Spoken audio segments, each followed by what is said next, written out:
আজকে দুপুরে লাঞ্চের থালিটা আমি সাজিয়ে নিলাম। একদম আজকে লাস্ট সোমবার, আর আমাদের কিন্তু নিরামিষ। শ্রাবণ মাসের শেষ সোমবার, আর আমরা তো সোমবার নিরামিষ খাই, আপনারা জানেনই। তো প্রথমেই গরম গরম একদম ভাত দিয়ে দিলাম। তার সঙ্গে করেছিলাম কুঁদরি আলু দিয়ে, আর একটু ভেন্ডি ছিল সেটাও দিয়েছি, সেই ভাজাটা দিয়ে দিলাম। এটা শুকনো লঙ্কা কালো জিরে ফোড়ন দিয়ে কিন্তু ভাজা করেছি। আর করেছিলাম আজকে নিরামিষ আলু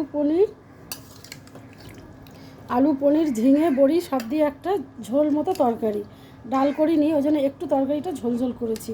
এটা কিন্তু খেতে খুব সুন্দর হয়। বড়ি পনির সব কিন্তু একসঙ্গেই দিয়েছি এটা। তো সেটাও এক বাটি এই যে দিয়ে দিলাম। আর রেখেছিলাম খাবার শেষ পাতে একটুখানি এই যে মিল্ক কেক মিষ্টি আর একটা গোটা আপেল। এটা টোটালি কিন্তু সুইটির বাবার থালি আজকে দুপুরে লাঞ্চের থালিটা তোমাদের কেমন লাগলো জানিও। আর লাইক কমেন্ট শেয়ার আর সাবস্ক্রাইব করতে কিন্তু ভুলো না নতুন হলে। আজকের মতো তাহলে টাটা, থ্যাংক ইউ।